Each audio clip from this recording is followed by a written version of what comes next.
तो ममता जी को ये नहीं पता था कि आरएसएस क्या है? नहीं, ममता बनर्जी कह रही है इस्तीफा नहीं दूंगी। अब नहीं देंगे तो कॉन्स्टिट्यूशनल क्राइसिस होगा और क्या होगा। तो इस हिसाब से तो विपक्ष लड़ना बंद कर दे, जैसे आप पूरा बता रहे हैं कि जड़े जमा चुका है।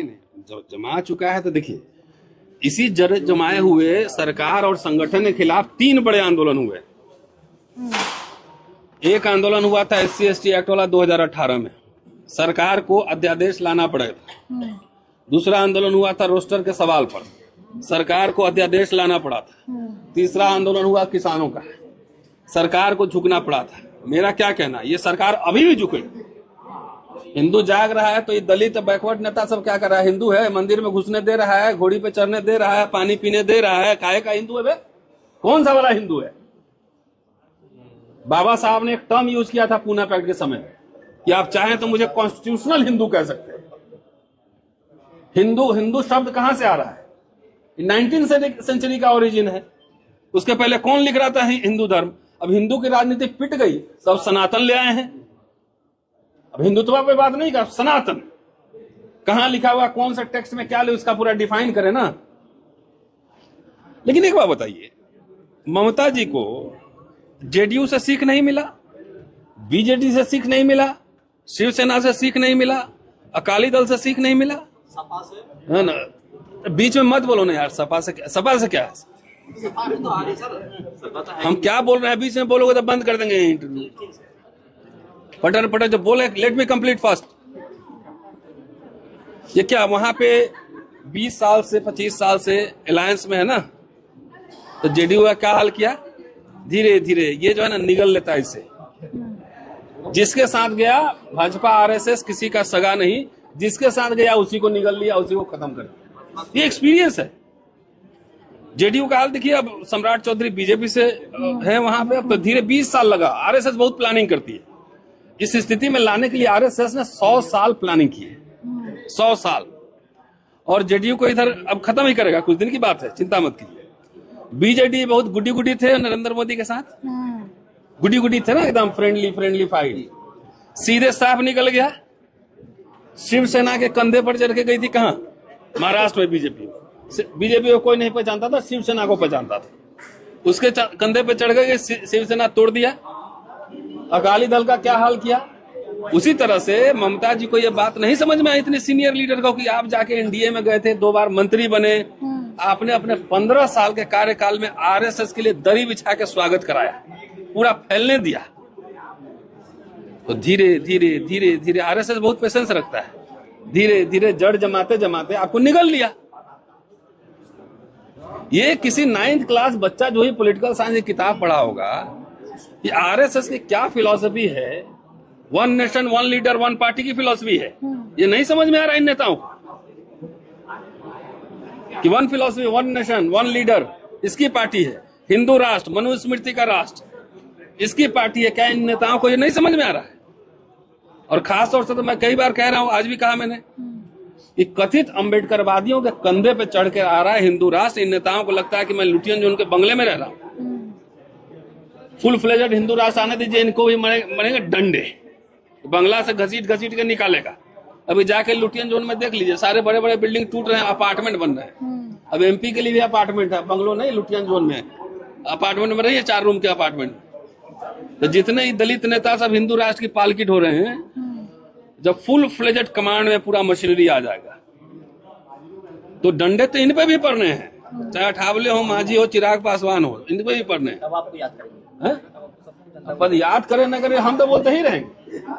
उसी तरीके से कथित समाजवादियों ने आरएसएस बीजेपी को पूरा फैलने का मौका दिया। इंदिरा गांधी के खिलाफ जो षड्यंत्र कर रहा था उसमें आरएसएस 1 नंबर था, सीआईए से मिला हुआ था सब। जॉर्ज फर्नांडिस उस समय 20 दिन का हड़ताल कर रहे थे, रेल हड़ताल। आज किसी माई के लाल में दम है तो कोई यूनियन 1 दिन का जो है रेल वाला 1 दिन खाली रेल रोक के दिखाए। किसके इशारे पर हो रहा था? जनता पार्टी की सरकार जो बनी बेसिकली आरएसएस की सरकार थी। जयप्रकाश नारायण जो भाषा बोल रहे थे, तो आरएसएस का तो वो डिजाइन था, पूरा माफी भी मांग लिया, 10 दिन सब गया, जेल में रहा, माफी मांग के वापस आ गया, आज पेंशन ले रहा है। तो आरएसएस कौन सा संगठन है, क्या इन नेताओं को अगर पता नहीं है तो मुझे ताज्जुब है। मैं तो आज भी बोला कि नेहरू जी से एक गलती हुआ। बाबा साहब ने कहा था कि हिंदू राष्ट्र अभिशाप होगा, और आरएसएस बीजेपी से समझौता, जनसंघ से और हिंदू महासभा से समझौता नहीं होगा हमारा। अभी उस समय बीजेपी नहीं था, जनसंघ था। लेकिन आज के दलित नेता पार्टी बाबा साहब का नाम लेते शर्म के साथ गठबंधन करते हैं। शर्मनाक है। शर्म लिहाज छोड़ के आरएसएस बीजेपी के साथ गठबंधन करते हैं। उसी तरह से समाजवादी लोग, पूरा उस समय लग रहा था क्रांति, और 7 क्रांति कहां गया? 7, यही 7 क्रांति था। जयप्रकाश नारायण का आंदोलन पहला विद्रोह था भारतीय गणराज्य और संविधान के खिलाफ, और दूसरा अन्ना हजारे किया, और 40 साल का आउटकम यह है कि आज इस स्थिति में देश है, इस स्थिति में देश। तो ममता जी को ये नहीं पता था कि आरएसएस क्या है। लेकिन ममता बनर्जी कह रही हैं इस्तीफा नहीं दूंगी। अब नहीं देंगे तो कॉन्स्टिट्यूशनल क्राइसिस होगा, और क्या होगा। तो इस हिसाब से तो विपक्ष लड़ना बंद कर दे, जैसे आप पूरा बता रहे हैं कि जड़ें जमा चुका है। जमा चुका है तो देखिए, इसी जड़ जमाए हुए सरकार और संगठन के खिलाफ 3 बड़े आंदोलन हुए। एक आंदोलन हुआ था SC/ST एक्ट वाला 2018 में, सरकार को अध्यादेश लाना पड़ेगा। दूसरा आंदोलन हुआ था रोस्टर के सवाल पर, सरकार को अध्यादेश लाना पड़ा था। तीसरा आंदोलन हुआ किसानों का, सरकार को झुकना पड़ा था। मेरा क्या कहना, ये सरकार अभी भी झुकेगी, लेकिन जो पॉलिटिकल पार्टी, नेता, ऑपोजिशन है, वो सब आंदोलन के फॉर्म में आए, सिर्फ चुनाव लड़ने के फॉर्म में नहीं आए। 5 साल राजनीति करें, 5 साल संगठन बनाए, गांव-गांव संगठन बनाए, लोगों को आह्वान करें जेल भरो आंदोलन। देखते हैं कितना जेल बनाया है। जेल जाने से क्यों डर रहे हैं? सड़क पे क्यों नहीं उतर रहे हैं? भाई, जब यूपीए की सरकार थी तो राजनाथ सिंह और ये क्या स्मृति ईरानी सब टमाटर, बैगन, गैस सिलेंडर लेकर जंतर मंतर पे जा रही थी कि नहीं जा रही? तो विपक्ष ट्विटर, फेसबुक की राजनीति से निकलकर जनता के बीच जाए। हॉल में सेमिनार करने से नहीं होगा। आप ऑर्गेनाइजेशन बिल्डअप करो। ये मैं आपको कह सकता हूं कि जिस तरह से ऑर्गेनाइजेशन काम आरएसएस संघ परिवार करता है, उस तरीके से अभी नहीं कर रहा है। राहुल गांधी का बयान आया है हारने के बाद, लेकिन आता है उसके बाद बयान ही आता है, कुछ होता नहीं है जमीन। फिर उसके बाद मैं जो बोल रहा हूँ तो उस पर क्या टिप्पणी, वही तो बात बोल रहा हूँ ना। अब एक्स्ट्रा क्या सुनना चाहते हैं? कि विपक्ष को जो है, विपक्ष को युद्ध के फॉर्म में जाना पड़ेगा। आप उस ताकत से लड़ रहे हैं जो भारतीय संविधान और भारतीय गणराज्य पर हमला बोला हुआ है। तो गुडी राजनीति करने से इसको टिकट दे दिया 4 महीना पहले, 6 महीना पहले उतरेंगे आप चुनाव लड़ने के लिए। उसके पहले यूपी की तैयारी आरएसएस 4 महीना पहले से शुरू कर चुका है। 27 में चुनाव है, आपको पता ही नहीं है। मोदी जी का लड़ना है, सड़कों पे आना होगा। भाई, आंदोलन की पार्टी बनिए। जो आंदोलन की पार्टी बनता है, जो विकल्प खड़ा करता है ना, जनता उसी पे ट्रस्ट करती है। जो विकल्प नहीं खड़ा करता है, जो जनता की आवाज नहीं बनता, जनता ट्रस्ट नहीं करती। और आरएसएस बीजेपी के पास सारा मीडिया संस्थान कैप्चर्ड है, सारे इंस्टीट्यूशंस कैप्चर्ड है। वो तो झूठ को भी सच बना देता है। वो तो डॉलर ऊपर जा रहा है, महंगाई बढ़ रही है, तो बोल देगा कि विकास हो रहा है डॉलर का। लेकिन हम लोग का डॉलर घट गया। यार, इस दौर में आंदोलन करना आसान है क्या? किस दौर में? अंग्रेजों के जमाने में आसान था क्या? ये बताओ मुझे। अंग्रेजों के जमाने में आंदोलन करना आसान था क्या? नहीं था ना। जनता भी साथ दे रही है सर। प्रेम दिखा रही है। जनता ही चुनाव लड़ रही है। कह रही है कि चुनाव सही हुआ। मेरी बात सुनिए, जनता चुनाव लड़ रही है, नेता सीरियस नहीं है। आप लोकसभा चुनाव में देखिए, सोशल एक्टिविस्ट और लोग सड़क पे थे। सोशल एक्टिविस्ट सड़क पे था, हम लोग भी थे, पूरा घूम रहे थे। ये 400 पार जो नारा दे रहा है संविधान बदलेगा, उनके नेता भी साबित कर दिए कि हम संविधान बदलेंगे। अरे यार, कितना कैमरा में देखो, सब में देखिए रहा हूँ। लेकिन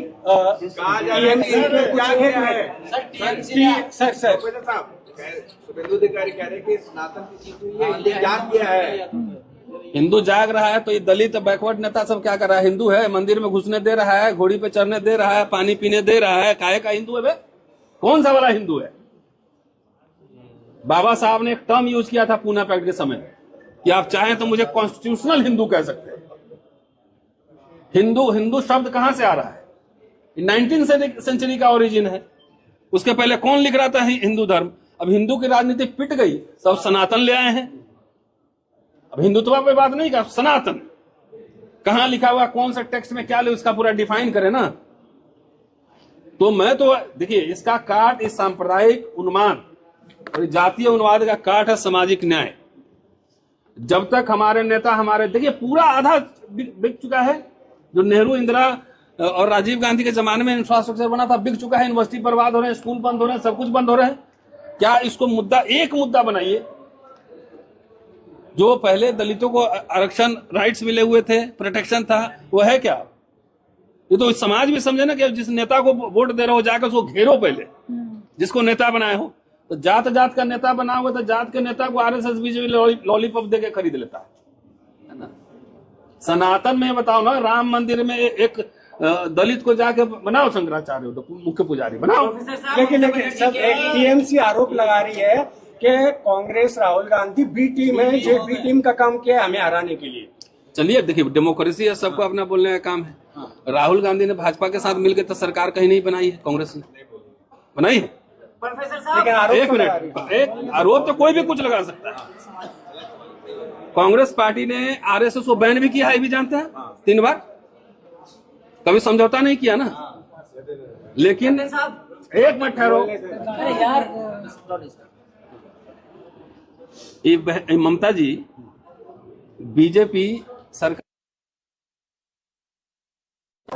उनके जमाने में आरएसएस वहां फैला है कि नहीं फैला है? इसकी 15 साल तो उनकी सरकार थी, कांग्रेस की तो वहां कुछ है भी नहीं। 1977 के बाद कांग्रेस का कुछ नहीं है 50 साल से। उसका तो कोई टीम होने का मतलब नहीं, 1.5-2% वोट आ रहा है। आप जो है, आप आरएसएस को वहां फैलने का पूरा मौका आप ही ने दिया है। वही मैंने पहले कहा, आरएसएस वहां फैल के और आप ही को निगल गया, जैसा कि कई राज्यों में हुआ है। तो राहुल गांधी ने